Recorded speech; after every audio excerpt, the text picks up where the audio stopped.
Welcome back to the Beat 139. I'm Doc. I'm Don Vito. How y'all feeling? Was good? Welcome back, everybody, and I'm Callie. All right, so we want to welcome our second guest for tonight. We want to welcome a member from the notorious Yellow Top Crew, a.k.a. YTC, my man Shorty Roc. Shorty Roc is in the building. What's up, Shorty Roc? Shorty. What's up, man? Shorty Roc. Thank you for What's having up, me, champ? What's going on, How you doing, champ? Living, man, living. Okay. I had to get Shorty Roc up there. I said we had to get Shorty Roc. We had the other two homies. Yeah, we had Titon Titon and Chango. and Chango. Appreciate y'all having me, man. Yeah. So we're going to get into it, right? So you was born in Puerto Rico and you came to live in the Bronx, Yep. correct? Yep. All right, so let's talk about that, growing up as a kid and all that stuff in the Bronx. How was it? It was rough, man. Mm-hmm. It was rough. You know, moms was going through her little phases, you know, and then, you know, I wound up in a foster home. So it was, you know, childhood was rough, Right. you know, so, you know, I had to fend for myself, basically, you know. Their moms passed away when I was young, so, you know, me and my brothers had to basically fend for ourselves. You know, foster homes, and then foster home wasn't too good.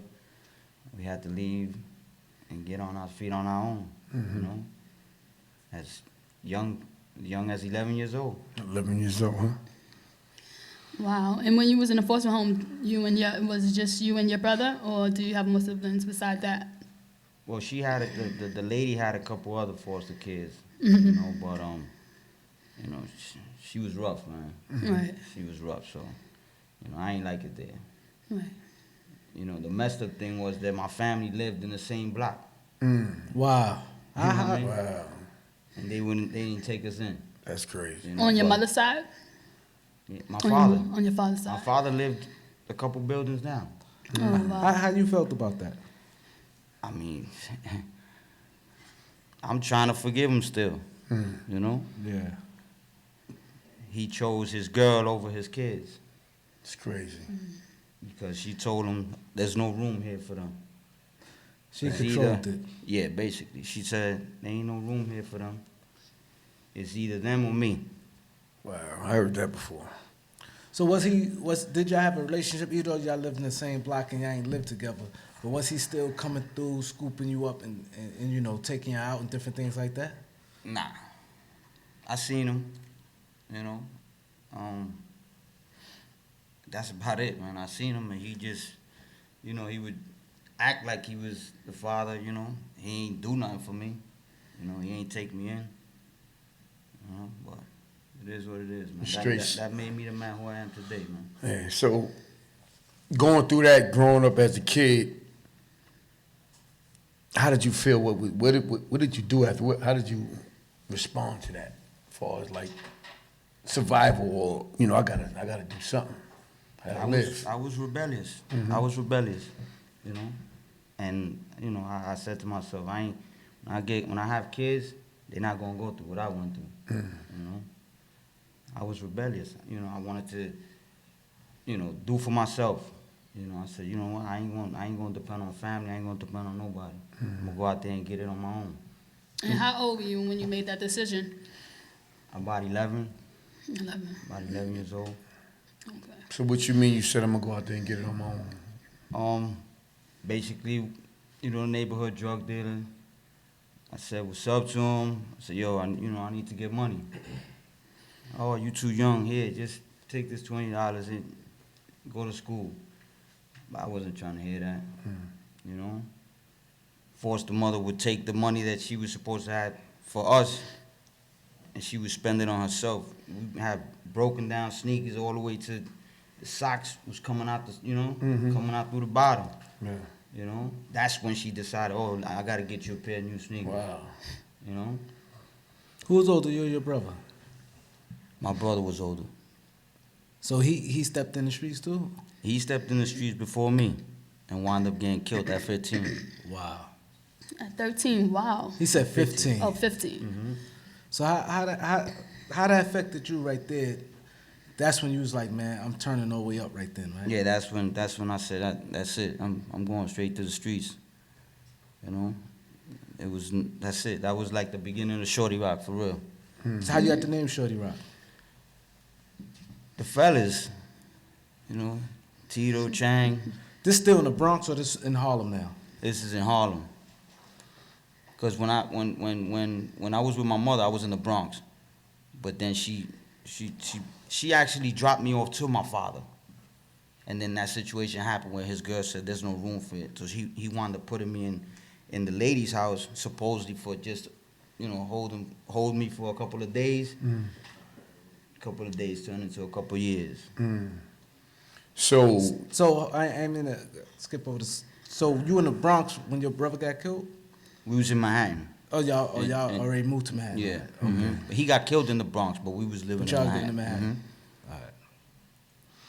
So when you say Manhattan, you like we talking about 109th Street over there? Yeah, 109th Street between Columbus and Amsterdam. Yeah. So do you think if your mother was in your life, you would have took everything, you would have went a different route? I believe so. Yeah, that affected me and my brother hard. Mm. Cause she And- was actually in the process of getting us back Right. through the legal system, like through the Okay. children's aid. So she was trying to get us back. Right. And once you lost your brother, it didn't bring your family closer? Like, it wasn't any other members of your family reaching out maybe to help you or to see exactly what's going on? You would think that it would, but nah. Wow. All right, so when you went to Upper West Side, 109th, 107th, that area over there, what took place over there? What did you get into over there? Well, actually, I started selling drugs downtown Manhattan. Okay. Lower East Side? In the Lower West Side. Lower West Side, okay. By Fulton Projects. Okay. Me and my brother Steven, we was staying in my grandmother's house. She didn't know nothing that was going down. You know, she would have kicked us out. But, you know, we started working with some guys down there, and then we decided, we was like, yo, we don't need to work with these guys. We could do this on our own. You know, me and my brother, we just got some crackheads, had them cook it up for us, and we started selling our own shit. Then when he got killed, I went back uptown. That's when I got back in tune with Titon them. You know, and then I got down with them. And that's when the real money started The coming. YTC crew, Yellow Top Crew, yeah. Yellow Top crew. But why was your brother killed? Was he killed because, you know, you guys started, you know, selling and dealing in that area and it was someone else's territory? Or what exactly came about that, you know? It didn't even have anything to do with the streets. He was actually defending a deaf kid. There was some kids trying to rob him, the deaf kid, for his bike. My brother came, you know, stopped him, punched the kid in the face. The kid left, came back with a group of kids. They jumped him and stabbed him. That's crazy. And so Titon was working under Maketumba. Yeah, Maketumba was that dude, right? yeah, definitely. Yeah, because I think Chango talk about Yeah, Maketumba too, right? they both talked about it. So what role did you play under Maketumba? Not much, because I was too young. And when I started back with Tito and them, they had already killed Maka. Okay, He was already dead right. when I came back uptown. And what was the reasoning for you to start back with Uptown? What made you go back over there? When you started working with Titon and them again? Yeah, Fulton started to get hot. Okay. You know, the crack game down there wasn't, you know, because I don't know if you know, Fulton area, it's like Yeah. a lot of, you know, good people down there. They ain't really, so once the crack, so the crack started coming, police started Right, getting you had to involved. get out of there. Titos, huh? Yeah, so that didn't last too long, so that's when I went back. But you came back was uptown. more of their muscle though, right? You was the muscle for the Yellow Top Crew, right? Yeah, one of them, yeah. Definitely. So you had to put the work because you small, so they probably like, man, I had a little man complex, Yeah. so yeah. So I wasn't fighting too much. it was biting too much, right? Nah. Because you beat me up, I'm gonna go get it anyway, so I Yeah. might as well just go right for that. Yeah. You know? So you started off at the bottom of the organization, worked your way up as an enforcer. So you was an enforcer. Yeah. So what was the enforcer's role? Make sure the workers did their job to make sure nobody violated the team. And if they did, what happened? They gonna get got.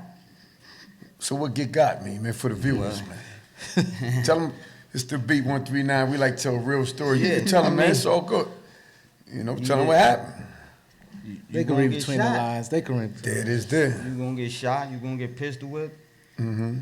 You know, I did a lot of pistol whipping. Yeah. You know, that was my main thing. You know, Main thing, huh? I give you the opportunity to walk away Right. alive. Right.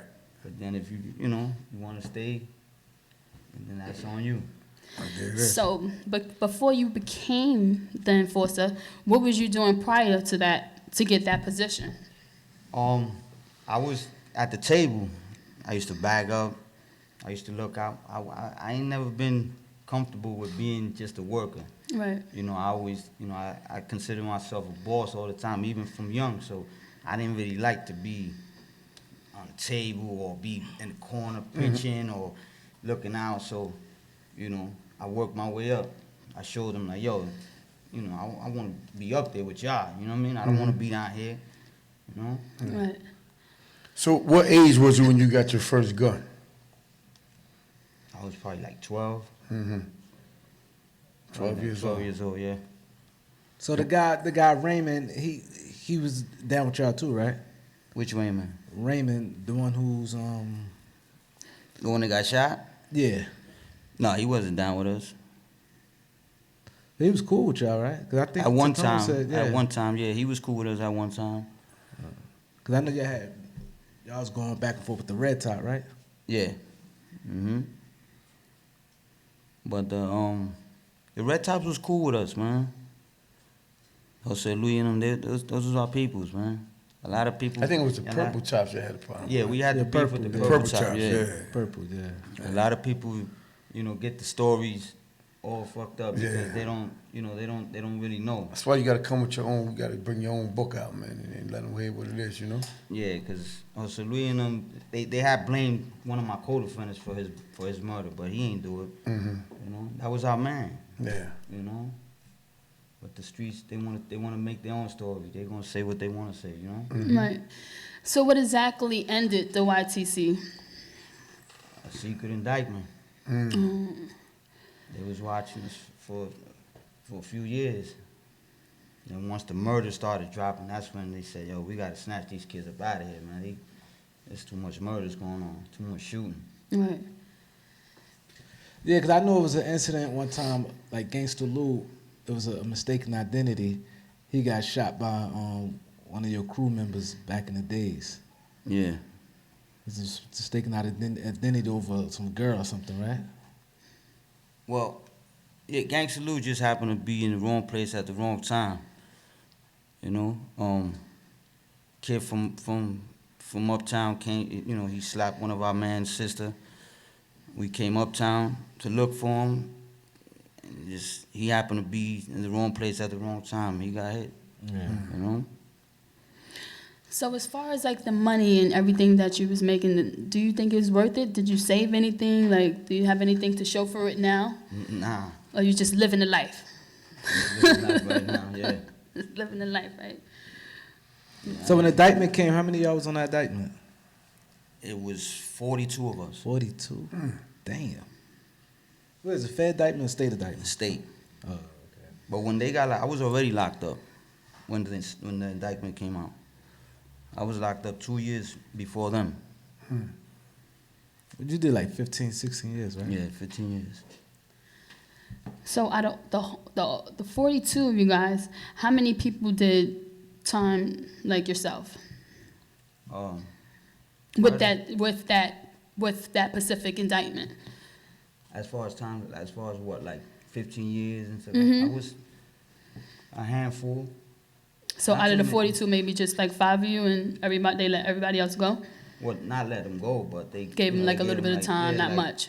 4 years, 5 years, 6 years. So how did they pin everything on that handful as far as what happened? They had somebody working with them that was They was down That with us. pinpoints you guys out specifically to say, They was- okay, yeah, he they was doing this. giving all the He, story, okay.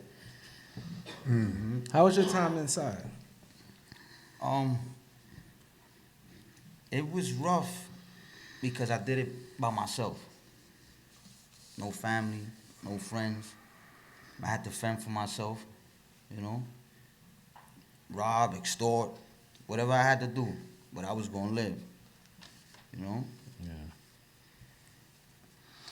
So, were you locked up with some of the crew members? Were y'all together or they separated all y'all? At some point, you know, I would be together with some, you know, but for the most part, you know, I wasn't. You know, you got a lot of state prisons, so you know. Yeah. So using the Scattered time, you came from time when the blood started on the island and stuff, right? Oh yeah, I was definitely there for that. So how that was by you being Hispanic, did you run across the Bloods? Was you on the other side or was you just neutral? You stayed. No, I was neutral at the time. Actually, the guy SI, that was my boy, man. He was, you know, man, he rest in peace, man. He was one of their big homies. And I remember when he first, you know, became Blood, you know, it happened like literally like that. I saw the whole thing you know. That was my boy though, man. He just became a monster. Word. He just became a monster from one day to the next. And then how that affect your friendship? Nah, we was still cool, Yeah, man. still cool? We was still cool. You know, we was still cool. He had went to the Bing, and then the next time I seen him, you know, it was upstate. And you know, and nobody really called me by my government. So Yeah. when I hear somebody like, "Yo, Carlos," I look, it's SI. You know, he calling me by my government. I'm like, "Yo, what up?" You know, but yeah, we were still cool even after that. So let's take it back to the block, right? 'Cause we had Chango here, we had Titon here, right?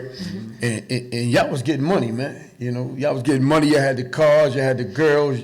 You know, y'all was, you know, partying a lot. You know, popping little bottles and all that. Tell me about what was your experience of when the money was flowing. Man, the same way it was coming in, it was going out, man. I wasn't thinking about saving nothing, man. I was just living life. Remember, I was poor, man. I was, you know, sneakers, socks coming out, you know, so I'm getting that money. I'm spending it. I'm getting fresh. I'm flossing it. You know, so Feeling good. yeah, I was feeling great. And And then I'm a teenager, you know. Yeah. I was a teenager, so you Yeah, know. yeah, he's a I'm not baby, thinking yeah. about no future, about saving nothing. I'm thinking about, I want to live life, you know. Especially when you live in that lifestyle, you mostly live for the day mainly. Like you ain't thinking about the future, especially, you know what I'm saying, your role with the YTC, you're not definitely thinking, you're thinking like any day can go against you. You know what I'm saying? Well, as far as I wasn't really thinking about more the police than the enemy. No, that's what I'm talking You know, about. yeah, of course, yeah, every I'm saying day, to go yeah. the other way, so you're enjoying life. Because once you know how it is without saying too much, but once you move in a certain way, you feel like, hold up, I can't be worrying about saving and stuff, unless you have kids at the time, but you mostly like living by the day. Right. Knowing yeah. it can happen to you too. Oh yeah, most definitely. Did you ever like run across any of the family members of the people that you hurt in jail or in the streets or anything like that? I did. Yeah. I did. Actually, the cousin of the guy I was in jail for before YTC for the murder case. His cousin had came through. And he stepped to you? I mean, he couldn't. I was already established on the island, so Right. you know what I mean. Like he just coming through. I'm Yeah. already running phones and all Yeah, that. he don't so want that what pride. Yeah. You know, Yeah. just shh. Just be quiet, man. I'm Yeah. gonna let you live, man. Be quiet. Yeah, okay. You know? It's a different world in there, huh? Yeah, for real. So they say that Hispanics are some of the largest people who are given like the majority of the drugs, contributing like the majority of the drugs. to the drug trade. What's your feelings on that? Do you think that's true? Was it ever hard, like, for you to get what you needed, or who do you think specifically is putting the majority of the drugs out in general? I mean, from my experience, I would say, Hispanics. It never was a problem for us to get it. Right. Never. It was just certain times when there's a drought, oh, now we got to pay a little more because there's a drought, But as far as getting it, we never Right, had a no problem. Just the prices just go up. So now you home and you start doing the movies and stuff like that. You've been in a couple movies. Let's get into that. Yeah. Web series.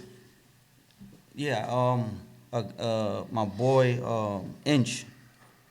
I have reached out to him because I've always been interested in trying to get into the movie business, and I saw the web series and I liked it, so I hit him up. I was like, "Yo, man, what's up, man? You got a role for me?"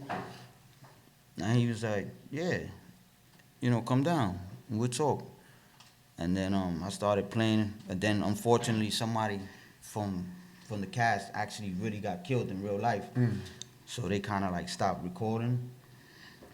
But yeah, that was a dope experience. What web series was this? It's called 848. 848? Mm-hmm. Yeah, I know, but I just want the... What was that about, 848, for the viewers? That's basically a team from the Bronx. That they getting money, they killing everybody, they doing their numbers. They got a lot of beef with a whole bunch of different people. I happen to be on the opposite side of the team that's getting the money and all that. But it's basically like a drug series, drug dealing, shooting, stuff like from my past. What role did you play? I was a drug dealer, and I was the enemy of the team, the strong team, and that's supposed to be like the 848, the Benny's team, So I was down with the enemy. So what series are they up to right now? What Season 3. Season 3. Yeah, right? they're in season 3. They haven't said anything about making a season 4 because, like I said, one of the cast members, got killed in real life. So I don't know if they're gonna go and make a season 4. It'll be dope if they do, but. So you think about them planning more web series or movies, anything like that? I want to get into it, man. I'm actually talking with a guy. I don't know if you guys know Uncle Nick. He got a Yeah, podcast. Uncle Nick. Yeah, you did his podcast. Yeah. So Yeah. he's doing a web series now, and I'm gonna get down with him on that.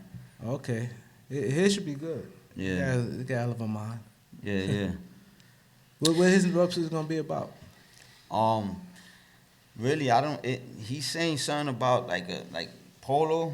I wear a lot of polo, so but he's saying it's something to do with like selling like clothing, polo clothing and stuff like that. Oh, something different. Mm-hmm. That's good because you want to show people the versatility. You don't keep Right. showing. Yeah, I don't that want you're doing the same Yeah, that I'm thing. the same drug dealer. Yeah, versatile. Yeah, exactly. Yeah. So my question connects to that. So after you completed, after you served your 15 years, how did you go about recreating yourself once you got out of jail?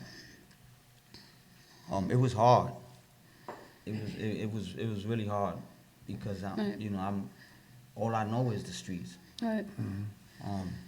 So I'm not gonna sit here and say that I came home and I was an angel.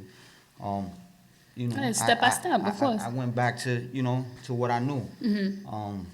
Unfortunately, that didn't work out for me. Right. So I said, you know what, it's time for me to put my skills somewhere else. Right. So I went and I learned the air conditioning, the sheet metal stuff. I learned that and became a foreman. Like same way I did with YTC. I didn't want to stay down there. I want to become a boss. I went, learned it, and became a foreman. Are you in the union? No, Okay. not with the company I'm with now. No. Okay. But you got a legal job. Yeah, for sure. You're paying taxes and all that now. For sure.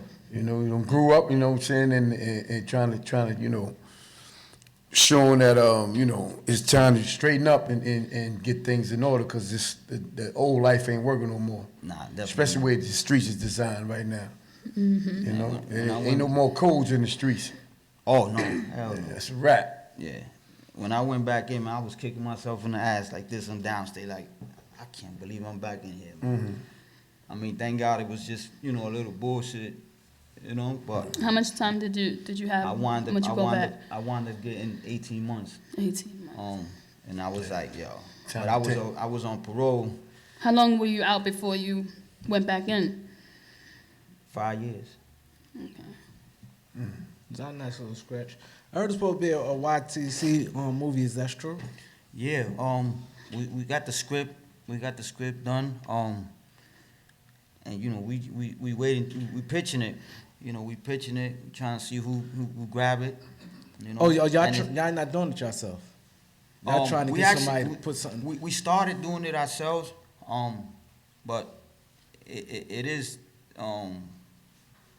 like financially, you gotta be, you know, where you want to be, because you want to get it done right. Right. You know, you don't want to, you know, half-ass where you know, we don't tell the story the way we want it to come out. You know, so yeah. Actually, I was talking with Khalil about that. You know, we was chopping it up about that. Yeah, but we want to get it done right. So we're not just gonna throw it out there. We want to tell the story right. Are you gonna play your own character, or are you gonna get other people to play your character? Nah, because I was a skinny guy. I was real skinny and little, and so Yeah. I wouldn't be able to play my own self now. Right. So you get other people to play the role and stuff like that. Yeah. Yeah. You get your son or something. Yeah. Yeah, that's good. So we talking about the web series, whatever things you got going on outside the web series and the new job and all that stuff. Well, I incorporated a business, Shorty Roc Worldwide. I was doing the moving. I had a moving company, you know, but the employees, they got steady jobs. You know, my job wasn't really a steady job. It was, you know, sometimes people call, yo, I got a moving job, but it wasn't working. But I got I got T-shirts that I sell, Shorty Roc Worldwide T-shirts. And that's basically it, man. I bust my ass working, man. That's, you know, I'm doing the legit thing now. Keep you know? it clean, yeah. Yeah, definitely, man. Try to stay away from the bids and all that. Yeah, for sure. Yeah, For sure. yeah. It ain't worth it, man. Yeah. You know? So what is there anything out there that you're doing that people don't know? Like far as, you know, outside of the Shorty Roc T-shirts and all the other stuff you got going on. I'm working on a book. I'm working on a book. The book is, people would think that I will be talking about the story. The book is actually like a quick read for the women. You know? For the women? Yeah, for the women. As far as It says, the question is, how can, I ask men all over the world, how can a woman be a better lover in and out of bed? So I will get the answers from different men. Like, you have all these men in here, I can sit there and interview every single one of them and get an answer from them. That'll be part of my book. Okay, right, that sounds you'll good. have, yeah, that seems like that'll be interesting. Yeah. All right, so what, are you active on social media? Yeah. Yeah? Cause you got a lot of things going on. Could you let people know, like, the links that you got with social media? So they can If follow. they you. want to, like, your book, your web series, and all these things you got going, where they can find you at and stuff like that? Yeah, Shorty Roc. Oh no, Shorty Roc Worldwide is my company. Shorty Roc 107. That's the IG. And that's it. That's the only social media I got. Y'all definitely gotta support this, man. The movie, I think, gonna be great. You know, we definitely gonna keep following. You know, support you any way you need us to. I appreciate y'all, definitely. And Shorty, can you please tell the younger generation that on the streets and, you know, not doing the right thing and, you know, just being a knucklehead, what you think they should do to do better? Well, truthfully, it's As not, far it's as not, your experience. right. From my experience, it's not worth it. It's two destinations. It's jail or the cemetery. You know what I mean? Or you're gonna become what the majority have become, a rat. You gonna go and you're not gonna be able to do the time, so you gonna tell so that you can stay home. You know, it's not worth it. You know, It's not worth it, everyone. You heard that, youngers Stay out up the there? streets, get a job. Take right? heed. Yo, Shorty Roc, can you let them know what podcast show you on right now, my brother? The Beat 139. That's right. There it is. Shorty Roc. Shorty Roc, Thank you, Shorty. thanks for coming, man.